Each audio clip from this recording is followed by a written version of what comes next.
నాలుగవ అధ్యాయము జ్ఞాన కర్మ సన్యాస యోగము. 4వ అధ్యాయంలో శ్రీకృష్ణుడు తను ఉపదేశించే ఈ జ్ఞానంపై దాని యొక్క సనాతనమైన మూలాన్ని తెలియచేయటం ద్వారా అర్జునుడి విశ్వాసాన్ని దృఢపరుస్తున్నాడు. ఈ సనాతనమైన శాస్త్రాన్ని తాను ప్రారంభంలో సూర్య భగవానుడికి చెప్పానని, ఆ తరువాత పరంపరగా మహాత్ములైన రాజులకు అందించబడింది అని కృష్ణుడు వివరించాడు. ఇప్పుడు అదే మహోన్నతమైన యోగశాస్త్రమును తన ప్రియ మిత్రుడు భక్తుడు అయిన అర్జునుడికి తెలియపరుస్తున్నాడు. ఇప్పుడు ప్రస్తుతం తన కళ్ళెదురుగా ఉన్న శ్రీకృష్ణుడు ఎన్నో యుగాల క్రితం సూర్య భగవానునికి ఈ శాస్త్రాన్ని ఎలా చెప్పాడని అర్జునుడు అడుగుతాడు.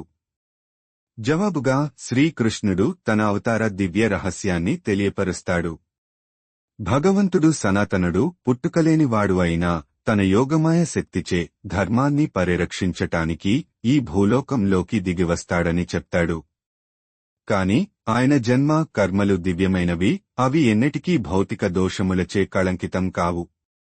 ఈ రహస్యం తెలిసినవారు దృఢవిశ్వాసంతో భక్తిలో నిమగ్నమవుతారు మరియు ఆయనను పొందిన తరువాత ఈ లోకంలో తిరిగి జన్మనెత్తరు. తదుపరి ఈ అధ్యాయం కర్మల స్వభావాన్ని విశదీకరిస్తుంది మరియు కర్మ, అకర్మ మరియు వికర్మ అనబడే 3 సూత్రాలను వివరిస్తుంది. ఏంతో నిమగ్నమైన పనులలో ఉన్న కర్మయోగులు ఏ విధంగా అకర్మ స్థితిలో ఉంటారో, తద్వారా ఎలా కర్మ బంధాలలో చిక్కుకోరో ఇది వివరిస్తుంది.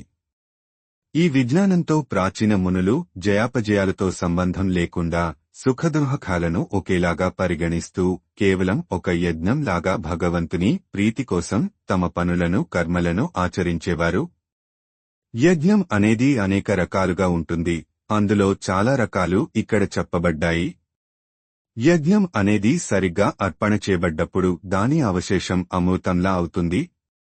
అలాంటి అమృతం స్వీకరించినప్పుడు కర్తలు మలిన శుద్ధి చేయబడతారు. కాబట్టి యజ్ఞం అనేది ఎప్పుడైనా సరైన దృక్పథంతో, సరైన జ్ఞానంతో చెయ్యబడాలి. ఈ జ్ఞానమనే నావ సహాయంతో ఘోర పాపాత్ములు కూడా లౌకిక దుఃఖ సాగరాన్ని దాటవచ్చు. పరమ సత్యాన్ని అనుభవపూర్వకంగా తెలుసుకున్న ఒక నిజమైన ఆధ్యాత్మిక గురువు ద్వారా ఇటువంటి జ్ఞానాన్ని నేర్చుకోవాలి.